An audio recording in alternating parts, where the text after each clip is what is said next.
மருத்துவம் முதல் பொறியியல் வரை உங்கள் கனவுகளுக்கு சரியான முகவரி Indira group of educational institutions. Call 9841385588. Holidays-nale, அது நம்ம GT Holidays தான். GT Holidays, South India's #1 travel brand. You know you are special when you're with GT Holidays. இந்த ஒயின் ஷாப்ல அந்த ஏஐ மிஷின் பத்தி நம்ம கேள்விப்பட்டதான் 2 இடங்கள்ல வைக்கப்பட்டிருக்கு.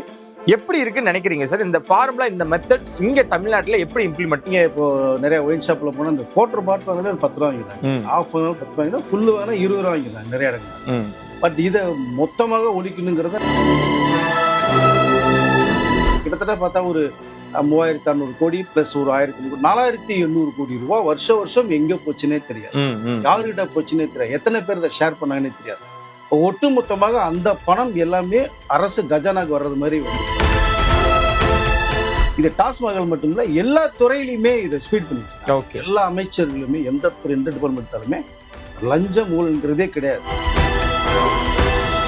சமீபத்தில் ராஜ்மோகன் அவர்கள் பாவா அப்படின்ற ஒரு நடிகருக்கு தன்னோட அரசாங்க இல்லத்தை வழங்கியிருக்க மனசு முதல்ல அமைச்சர் ராஜ்மோகன் அவர்கள் வந்திருக்கு இல்லையா, அவர் நடுத்துறையில் நிற்கிறேங்கிற பாவலட்சுமன் யாரு, சூப்பர் கோட் பிலிம்ஸ்ல ஒரு எக்ஸிக்யூட்டிவா இருந்தவர். இவருக்குன்னு ஒதுக்கப்பட்ட அந்த வீடை வந்து இப்ப நீங்க இருங்க பின்னாடி என்னங்கிறத பார்த்து கூட 2 லட்சம் ரூபாய் கொடுக்கப்பட்ட ஒரு விஷயம் இருக்கு. அப்ப நல்ல மனசோட ஒரு விஷயத்தை கேட்கிறாங்க, அதுக்கு நீங்க பாராட்டினாலும் குறையில் சொல்லாம இருந்தா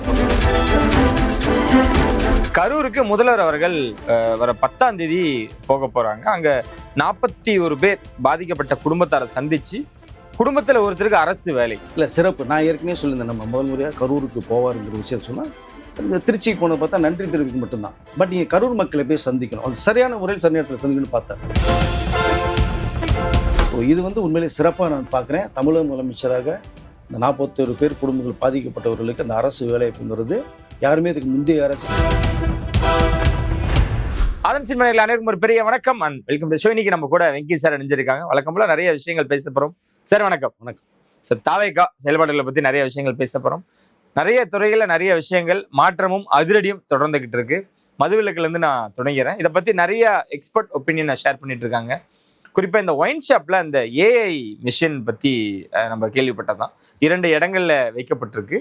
எப்படி இருக்குன்னு நினைக்கிறீங்க சார்? இந்த ஃபார்முலா, இந்த மெத்தட் இங்க தமிழ்நாட்டுல எப்படி இம்ப்ளிமெண்ட்? இல்லை, வரவேற்கத்தக்க விஷயமா தான் நான் பார்க்குறேன். ஏன்னா இப்போ ஃபர்ஸ்ட் வந்து சென்னையில் வந்து எக்மோரில் வந்து ஒரு 2 இடங்கள்ல ஏஐ மிஷின் இருக்கு.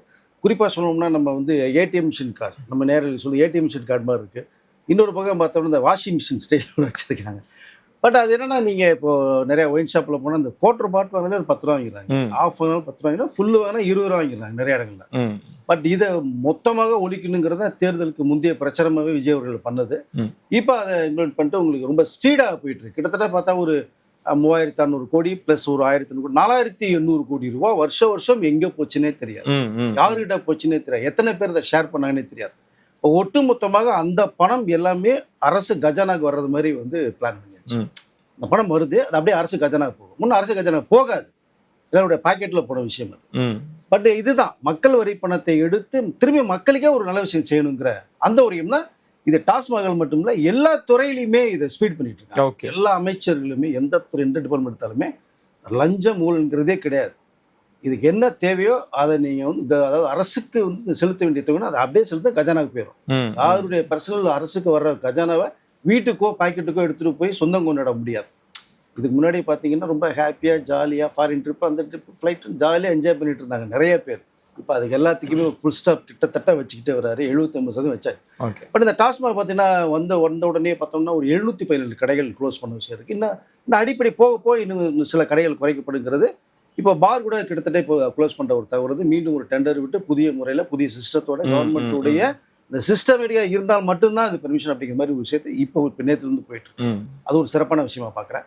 இந்த மிஷினில் பார்த்தீங்க அப்படின்னா இந்த பாட்டில் நீங்கள் வந்து எக்ஸ்ட்ரா 10 ரூபா கொடுத்து பண்ண போகும்போது இந்த பாட்டில் சொந்தக்காரவங்க யார் வாங்குறாங்களோ அவங்க அதை காலியை பண்ணிட்டாங்கன்னா அதை எடுத்துகிட்டு போய் அந்த ஸ்கேன் பண்ணுற மிஷினில் நீங்கள் நியூஇயர் கோடு வச்சுருப்பீங்க. நீங்கள் இந்த யூபிஐ வச்சுட்டு நீங்கள் ஒரு சின்ன அந்த மொபைலில் நீங்கள் ஆட் பண்ணி இப்போ நீங்கள் சாதாரணமாக ஷாப்பிங் போனீங்கன்னா ஒரு கடையில் நீங்கள் நம்ம பே பண்ணுறதுக்கோ இல்லை நம்மளுக்கு கிரெடிட்டோ டெபிட்டோ கியூஆர் கோடு தான். அதே தான், அது வந்து இதை டெபிட் பண்ணுறோம், இது நம்ம கிரெடிட் பண்ணுது. ஸோ அதை நீங்கள் ஒரு சின்ன ஒரு சின்ன ஒரு லாக் இருக்கு. அதை நீங்க காமிச்சீங்க அப்படின்னா அதை அக்செப்ட் பண்ணிக்கலாம். ம், ம், ம். திரும்பி பாட்டிலில் ஒரு ஸ்டிக்கர் இருக்கு வச்சிருக்காங்க. அந்த 10 ரூபாய் ஒரு ஸ்டிக்கர் ஒன்று இருக்கு.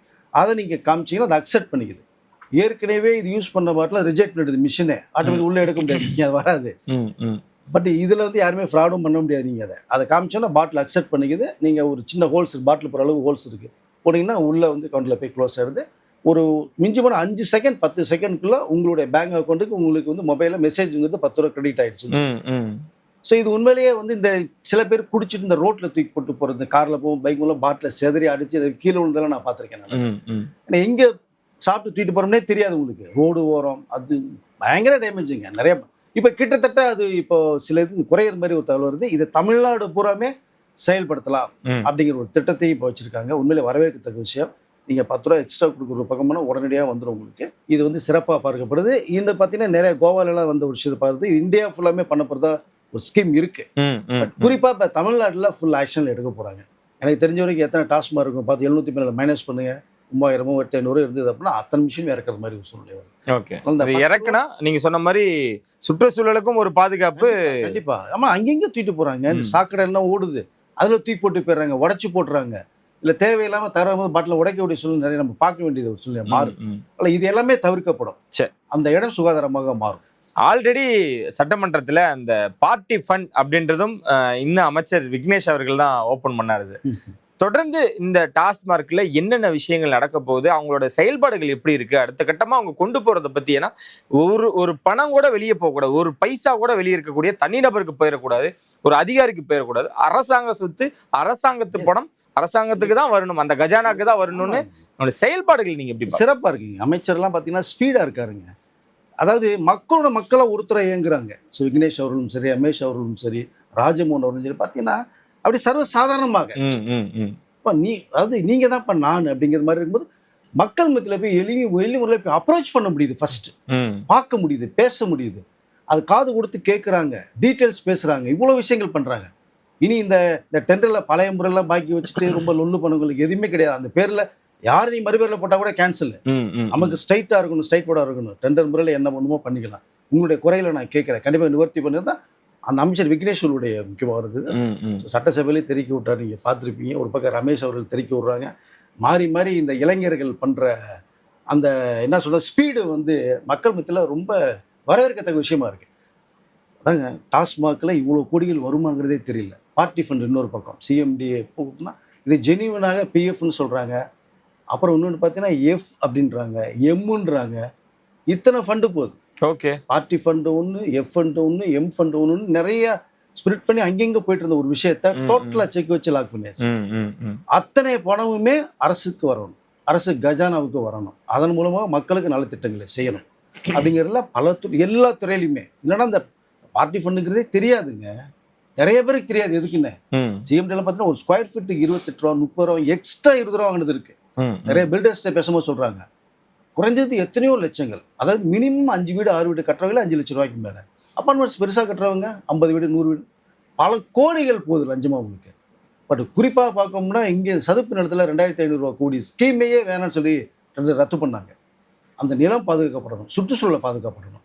முக்கியமாக வருமானம் வந்து வரணும், ஆனால் சரியான முறையில் வரணும். இந்த நாட்டுக்கு மக்களுக்கும் டிஸ்டர்ப் இல்லாமல் வரணுங்கிற அந்த ஒரு குறிக்கோள் இது. ஸோ இப்படி திட்டங்கள் நிறையா இருக்குது, செயல்பாடுகள் நிறையா இருக்குது. பார்ட்டி ஃபண்டை மக்களுக்கு புரிய வச்சுருக்காங்க. இப்போ எல்லா பேருமே வந்து பார்த்திங்கன்னா 5 லட்ச ரூபா 10 லட்ச ரூபா கொடுத்து நாங்கள் பண்ணின ஒரு வேலையை இப்போ 5000 2000 3000 அது சின்ன சின்ன டீ சாப்பிட்ற அது எங்களுக்கு பெருசாக தெரியல. ஓகே. அது வந்து என்னென்னா உதிரி செலவுகள் மாதிரி போகாது. பட் அதுவும் சுத்தமாக லஞ்சத்தையும் ஊழலையும் அதுலேயும் பண்ணக்கூடாதுங்கிறத நான் சொல்லிக்கல விரும்புகிறேன். பட் ஆனால் 5 லட்சம் 10 லட்சம் கொடுத்தவர்களுக்கு 5000 அப்படின்றதுலாம் ஒன்றும் இல்லை, கனவு சார், கனவுல கூட நடக்காது. அதையும் வந்து தடுக்கணும். நீங்க அரசு ஊழியர்கள் எந்த ஆட்சி வருதோ அந்த ஆட்சி உங்களுக்கு, நீங்க கவர்மெண்ட் சர்வெண்டா இருக்கீங்க, உங்களுக்குள்ளே 30 நாள் வேலை செய்யறதுக்கு ஊதியத்தை 30 ஈவினிங் உங்களுக்கு டெபாசிட் ஆயிடுப்பாங்க. இது கூட என்ன வேணும் நீங்க சொன்னால. இது வந்து பழக்கப்பட்டுட்டாங்க, அது கொஞ்சம் மாறணும். மாறுறாங்க, இப்பவே கிட்டத்தட்ட மாறிட்டாங்க. எனக்கு தெரிஞ்ச வரைக்குமே நிறைய பேர் மாறிட்டாங்க. ஸோ போக போக சரியாகும். அது ஒரு 6 மாதம் எப்படி நம்ம திட்டங்கள் கொண்டு வரதுக்கு 6 மாதம் ஆகணும், அவள் மாறுவதற்கு நம்ம ஒரு டைம் கொடுக்கலாம். 6 மாதத்துல மாறும். நிறைய விஷயங்கள் இருக்கு. பேசணும்னா ஒரு லிஸ்ட் போட்டு நம்ம பேசிட்டே போகலாம். சிறப்பாக செயல்பட்டுருக்காங்க எல்லா அமைச்சரும். சமீபத்துல ராஜ்மோகன் அவர்கள் பாவா அப்படின்ற ஒரு நடிகருக்கு தன்னோட அரசாங்க இல்லத்தை வழங்கியிருக்க சார், வரவேற்கத்தக்க விஷயம், பாராட்டுக்குரியவரான விஷயம். ஆனா இதையும் விமர்சனமா நீங்க எப்படி அரசு சொந்தமான ஒரு உங்களோட வீட்டை வந்து எப்படி நீங்க ஒருத்தருக்கு விடுவீங்க, இது வந்து வாடகை கொடுக்குற கணக்கால அமையும் அப்படின்ற மாதிரி தொடர்ந்து இதையும் விமர்சனமா எழுதிக்கிட்டு இருக்காங்க. எப்படி சார் பாக்குறீங்க இது? மனசு முதல்ல இருக்கு. அமைச்சர் ராஜ்மோகன் அவர்களுக்கு வந்திருக்கு இல்லையா, அவர் நடுத்துறையில் நிற்கிறேங்கிறார். பாவலட்சுமணன் யாரு, சூப்பர் கோட் ஃபிலிம்ஸ்ல ஒரு எக்ஸிக்யூட்டிவா இருந்தவர். அவ்வளோ செல்வாக்குள்ள சூப்பர் கோட் ஃபிலிம்ஸ்ல போய் நீங்க கேளுங்க. கணேஷன் ஒருத்தர் இருந்தாரு, அவரு கூட பாவலட்சுமணன் இருந்தவர், கூட சில படங்கள் நிறைய பண்ணிட்டு இருந்தாங்க, வடிவேல் படங்கள்லாம். நல்ல ஒரு பொசிஷன்ல இருந்தாரு. எல்லாருக்குமே சூழ்நிலை மாற மாதிரி அவர் ஒரு பேடான ஒரு வந்து என்ன சொல்றது, அதிர்ஷ்ட காத்து வீசாம ஒரு காத்து வீசிச்சு அவருக்கு வந்து நின்றார். அவருடைய வருத்தங்களை தெரிவிக்கிறார். அவருக்கு ஒண்ணு இல்லைங்கும் போது அப்ப எப்படி பாக்குறது, நம்ம எதையோ ஒண்ணு செய்யணும். செய்யும் போது இவருக்குன்னு ஒதுக்கப்பட்ட அந்த வீடை வந்து இப்ப நீங்க இருங்க, பின்னாடி என்னங்கிறத பார்த்து கூட 2 லட்சம் ரூபாய் கொடுக்கப்பட்ட ஒரு விஷயம் இருக்கு. அப்ப நல்ல மனசோட ஒரு விஷயத்தை கேட்கிறாங்க. அதுக்கு நீங்க பாராட்டினாலும் குறையில் சொல்லாம இருந்தா பரவாயில்ல. கண்டிப்பா அது அவருடைய இடம், அவருக்குன்னு ஒதுக்கப்பட்ட வீடு. இப்ப அப்படி பார்த்தா அவரு மட்டும் தான் இருக்கணுமா? ஃபேமிலி வந்து அவங்க அண்ணன் சித்தப்பா பிள்ளை வந்தாங்கன்னா எதுக்கு வந்து கேட்பாங்களா? எனக்கு புரியல. அந்த மனசை பாராட்டணும். அதுதான் சொல்லிக்கல. ராஜமோகனுடைய அந்த வேகம், அதாவது நான் சொன்னதான் விக்னேஷ் அவர்கள், ரமேஷ் அவர்கள் நிறைய பேர் வந்து ஸ்பீடை போகும்போது ராஜமோகனுடைய ஸ்பீடும் அதிகமா இருக்கு. அவரு கொஞ்சம் அந்த மனசு உள்ளதோட செயல்பட்டு இருக்காருன்னு தான் நான் பாக்குறேன். நிறைய விஷயங்கள் நம்ம பேசலாம், அவரை பத்தி பேசலாம். சார், கரூருக்கு முதல்வர் அவர்கள் வர 10ஆம் தேதி போக போறாங்க. அங்க 41 பேர் பாதிக்கப்பட்ட குடும்பத்தாரை சந்திச்சு குடும்பத்துல ஒருத்தருக்கு அரசு வேலை, இதுதானே சார் அவருமே வந்து அப்ப இருந்தே இதுதான் அவருக்கு என்னமோ ஓடிட்டு இருக்கும். இது எப்படி எடுத்துக்கலாம்? இல்ல சிறப்பு. நான் ஏற்கனவே சொல்லியிருந்தேன், நம்ம முதல் முறையா கரூருக்கு போவாருங்கிற விஷயம் சொன்னா, இந்த திருச்சிக்கு போனதை பார்த்தா நன்றி தெரிவிக்க மட்டும்தான். பட் நீங்க கரூர் மக்களை போய் சந்திக்கணும், அது சரியான முறையில் சரி நேரத்தில் சந்திக்கணும்னு பார்த்தார். இப்போ அதுக்கு ஒரு வாய்ப்பு வருது. ஸோ 10ஆம் தேதி போகிற மாதிரி ஒரு ப்ரோக்ராம் சார்ட் போட்டிருக்காங்க. இந்த 41 குடும்பங்களுக்கும் நேரடியாக போறாரு, நலம் விசாரிக்கார். ஏற்கனவே இங்கே வர வச்சு அங்கே போக முடியாத சூழ்நிலை இப்போ உருவாச்சு நிறையா. அப்போ ஒரு குடும்பத்துக்கு 20 லட்ச ரூபா கொடுக்கப்பட்ட விஷயம் இருக்குது. இப்போ அதை விட சிறப்பு, அவருடைய வீட்டில் கல்வி தகுதியின் அடிப்படையில் யார் யார் என்னென்ன எஜுகேஷன் படிச்சிருக்காங்க, செஞ்சுருக்காங்க, அவருக்கு என்ன அரசு பதவி கொடுக்கலாம் அப்படிங்கும்போது, வீட்டுக்கு ஒருத்தருக்கு 41 ஃபேமிலிக்கு அரசு வேலை கொடுக்குறாங்கன்னா அவங்க 60 வயசு வரைக்கும் ரொம்ப ஹாப்பியாக வந்துருப்போம். ஸோ இது உண்மையிலேயே வந்து விஜய் அவருடைய மனசை நான் பார்க்குறேன். ஏன்னா அது எப்படி ஏற்பட்டது ஏற்பட்டுங்கிறதெல்லாம் விசாரணை போயிட்டு இருக்கு, அது வரும், அது இருக்கட்டும். பட் அதற்கு முன்பாக விஜய் அவர்களுடைய செயல்பாடு உண்மையிலேயே அந்த ஒரு என்னதான் அவருக்கு இருக்கிற மனசு தான் அவருடைய துறையில் இருக்கிற மற்ற அமைச்சர்களுக்கு இருக்குன்னு சொல்லுவாங்க. ஸோ 41 பேருக்கு ஒரு அரசு வேலை உண்மையிலேயே பாராட்டப்பட வேண்டிய விஷயம். கரூர் மக்களை சந்திக்க போகிறார். அந்த கரூர் தொகுதியிலையும் அந்த இடைத்தேர்தல் வரப்போகுது. இங்கே மிகப்பெரிய வெற்றி பெறணுங்கிற மிகப்பெரிய நோக்கமும் இருக்கு அவங்களுக்கு. அதை எங்கே நமக்கு பேர் டேமேஜ் ஆச்சோ அந்த இடத்துல நம்ம கொடி பறக்கணும், அதுக்கு வேண்டிய வேலைகள் ஏற்பாடு பண்ணிருக்கேன். ஸோ இது வந்து உண்மையிலே சிறப்பாக நான் பார்க்குறேன். தமிழக முதலமைச்சராக இந்த 41 பேர் குடும்பங்கள் பாதிக்கப்பட்டவர்களுக்கு அந்த அரசு வேலைங்கிறது, யாருமே இதுக்கு முந்தைய அரசு பாதிக்கப்பட்டதுன்னு ஆறுதல் சொல்லிட்டு 5 லட்சம் 10 லட்சம் கொடுத்துட்டு போயிடுவாங்க. இது யாருனால வந்து ஏற்பட்டதுங்கிறதே உலகத்துக்கே தெரியும். அப்போ இவருடைய செயல் உண்மையிலே வரவேற்கத்தக்கதாக இருக்கு. 41 பேருக்குங்கிறது சாதாரண விஷயம் இல்லை. சரி, ஆனா இப்போ ஒரு 10ஆம் தேதி அங்க கரூருக்கு பயணிக்க போறாரு. அங்கேயுமே வந்து களம் ரொம்ப சாதகமா இருக்கு. தமிழ்நாடே அவங்களுக்கு சாதகமா தான் இருக்கு. ஏன்னா அங்க மதியழகன் அவர்கள் தாவேக்கலை போட்டிட்டு இருந்தாங்க, தோல்வியை தழுவி இருந்தாரு. விஜயபாஸ்கர் அவர்கள் இப்ப அவரும் தாவேக்கலை வந்து இணைஞ்சிட்டாங்க. ஸோ கரூர் இப்ப எப்படி இருக்க போகுது, எப்படி வரவேற்க? இப்போ ஏற்கனவே சொன்னேன் நான், எம்ஆர் விஜயபாஸ்கர் வந்து சேர்ந்த இப்போ பார்த்துருப்பேன். விராலிமலையில் வந்து சி விஜயபாஸ்கர் அவங்கெல்லாம் சுயேட்சையினாலே சாலிடாக ஜெயிச்சுட்டு போறாங்க. விராலிமலையில சி விஜயபாஸ்கர்லாம் அடிச்சிக்கவே முடியாது நீங்க. ஸோ இந்த பக்கம் எம்ஆர் விஜயபாஸ்கர். பட் அங்கே மதியவனன் அவர்கள் தோற்றதை நம்ம பார்க்க முடிய தவிர, இங்கே வெற்றி பெற்றவர் இன்னைக்கு நேற்று டிவிக்கில் வந்து ஜாயின் பண்ணாங்க. அப்போ இதை எப்படி பார்க்குறது? அப்போ அவங்களுடைய கள நிலவரம் தெரியும், என்ன நடந்ததுன்னு தெரிய வரும் உங்களுக்கு, மக்களுடைய மனசு என்னங்கிறத புரிய வரும். இப்போ கரூர் தொகுதி டிவிக்கையில் வர்றதுக்கு வாய்ப்புகள் நிறைய இருக்குங்கிறத நேற்று இணைந்த சம்பவத்தை நம்ம பார்க்க முடிஞ்சு. ஒவ்வொருத்தரா வர்றாங்க. இது உங்களுக்கு தெரிஞ்சது, தெரியாம இன்னொரு 7 பேர் வரப்போறாங்க, 8 பேர் வரப்போறாங்க. முக்கியமான முன்னாள் அமைச்சர்கள். அங்க கூடாரமே காலி ஆகுதா? கிட்டத்தட்ட காலி ஆயிடுச்சு. அப்ப காலி ஆயிடுச்சு. முதல்வர் சொன்ன மாதிரி 2 பேருக்கு தான் இனிமேல் போட்டியா? அது வந்து ஏற்கனவே முடிவு பண்ணதுதான். அது சரி. இப்பவே டிவிக்கே திமுக தானே வருது, திமுக தானே வருது. உங்களுக்கு அதிமுக லிஸ்ட்லயே பேர் இல்ல. காரணம் உங்களுடைய கட்சிக்குள்ள உள்ள அந்த சுயநலத்தோட செயல்படுறாங்கிறதா மற்றவருடைய இதா இருக்கு. இன்னைக்கு நான் பேசிட்டு இருக்கும்போது பாத்தீங்கன்னா, முன்னாள் அமைச்சர் வைகை செல்வன் ஒரு ரிசைன்மெண்ட் வெளில. அடுத்து மிகப்பெரிய ஜாம்பவான்கள் நத்தம் விஸ்வநாதன் அவர்கள் கூட ரிசைன் பண்ணுறதுக்கு வாய்ப்புகள் இருக்கு. அவருடைய போஸ்ட்டை வந்து ரிசைன் பண்ணிட்டாங்க. அந்த போஸ்ட் வச்சு நம்ம ஒண்ணுமே பண்ண மாவட்ட செயலாளர் நீங்க ஒரு கடுமையான நீங்க ஒரு தண்டனை கொடுக்கறது மாதிரி போச்சுன்னா எப்படி இருப்பாங்க, செயல்படுவாங்க? மாவட்ட செயலாளர் போஸ்ட் கிடையாது, 1 வருஷத்துக்கு கிடையாது, மன்னிப்பு கடிதம் கொடுக்கணும்னா ஏங்க எடப்பாடி ஐயா அவர்கள் வந்து 40 வருஷம் 30 வருஷமா இருக்காங்கன்னா அவர்கள் மேலதான் எல்லா பேருமே ஈக்குவல் ஸ்ட்ரென்த் தான். அப்போ அங்கே நீங்க ஒன்னொன்னா மிஸ் பண்ணிட்டு இருக்கீங்க. டோட்டலா நீங்க சொன்னது மாதிரி கூடாரம் 100% காலியான வாய்ப்புகள் போயிட்டு இருக்கு. எல்லா பேருமே வந்து டிவிகேல சேர்றதுக்கான அந்த ஒரு விஷயமும் பண்ணப்படுதா ஒரு தகவல் வருது. அதை பார்ப்போம் சார். தொடர்ச்சியான என்னென்ன விஷயங்கள் நடக்குது அப்படின்றத பார்ப்போம். இறுதியா தலைவரோட அப்டேட் நேற்று வந்திருந்தது. அரசியல் கலந்த சினிமாவும் ஒன்று பேசிடுவோம். 15ஆம் தேதி களமிறங்க போறாரு, 16ஆம் தேதி தனுஷ் களமிறங்க போறாரு. இருக்குமா சார் அந்த போட்டி இருக்குமா? போட்டியில் வர வேண்டியதானே, தப்பு இல்லை, ஆரோக்கியமான போட்டி தானே, பொறாம கூட. என்னதான் இருந்தாலும் எனக்கு தெரிஞ்சு சூர்யா அவர்களோட படம் இப்படிதான், கங்குவாவா இருக்கட்டும், இன்னும் 2 படங்களா இருக்கட்டும், பெரிய நடிகளோட, அதாவது அவருக்கு மேல இருக்கக்கூடிய ரஜினி அவர்களோட படம் வரும் பொழுது அவர் கொஞ்சம் விலகி இருந்தாரு. அந்த மாதிரி ஓம் படம் தள்ளி போக வாய்ப்புகள் இருக்கா, இல்ல சூப்பர் ஸ்டார் விசஸ் தனுஷ் அப்படின்ற ஒரு காம்படிஷன்? அப்படி இருக்க வாய்ப்பு கிடையாது. அவர் தள்ளி போறதுக்கு நிச்சயமா வாய்ப்பு இருக்கு. டேட் ஃபிக்ஸ் பண்ணிட்டாங்க. ஸோ அவர்களும் வந்து இது ஃபிக்ஸ் பண்ண ஒரு விஷயம் தான். பட் ஏன் இந்த டேட்ல வந்து, ஏன்னா ஓம் வந்து முன்னாடியே அறிவிச்சிட்டாங்க, பண்ணிட்டாங்க. இது செகண்ட் நேற்று ஈவினிங் தான் இவங்க டிக்ளேர் பண்றாங்க. ஏன்னா 3-4 தேதிகள் அதை தள்ளி போச்சு. செப்டம்பர் 3 பிளான் பண்ணல, ஏன்னா ஐமேக்ஸ்ல வேற ஷூட் பண்ணியிருக்காங்க. ஸோ ஐமேக்ஸில் போட்டால் இன்னும் பெஸ்ட்டாக இருக்குங்க. அப்போ அந்த தியேட்டருக்கெல்லாம் வேறு கிடைக்கிறதுக்கு நிறைய விஷயங்கள் பேசப்பட்டு இருந்துச்சுன்னா, இது எப்போ ஒரு தீபாவளிக்கு வருமா, இல்லை முன்னாடி வருமா, செப்டம்பர் வருமா, ஆகஸ்ட் வருமா? ஏன்னா ஆகஸ்ட் 10th தான் ஜெயிலர் 1 ரிலீஸ் பண்ணாங்க. ஸோ அந்த டேட்டில் பண்ணலாமாங்கல பல குழப்பங்கள் ஓடிச்சு. பட் ஷூட்டிங் கொஞ்சம் பெண்டிங் ஆகிட்டே இருந்தது. ஓகே, கடைசியில் அந்த கேமியோ ரோல் யார் பண்ணுவானோ அது வேணாம் டிசைட் பண்ணாங்க. ஷாருக் கான் போய், பாலையா போய், நிறைய பேர் மிஸ் ஆச்சு. கடைசியில் ரித்திக் ரோஷன் வச்சு இப்போ பண்ணிட்டாங்க. ஓகே, ஸோ பிரமாதமாக வந்திருக்கு, அந்த ஃபுல்லாக வந்திருக்கு அப்படின்னாங்க. அது பார்க்கும்போதே ரொம்ப அருமையாக இருக்குது. எனக்கு மிகப்பெரிய என்னுடைய கனவுன்ற ரித்திக் ரோஷன். ஏன்னா அவர் வந்து சைல்ட்ஹுட் ஆர்டிஸ்டாக சூப்பர் ஸ்டார் ஹீரோவாக பண்ணுவார். ஸோ இப்போ இவரோட படத்தில் ஈக்குவலாக பண்ணும்போது அது பெரிய எனக்கு கிஃப்ட் அப்படின்னாங்க. படம் பிரமாதம் வந்திருக்க ஒரு தகவல் வந்துச்சு. நேற்று ரிலீஸ் பண்ணாங்க.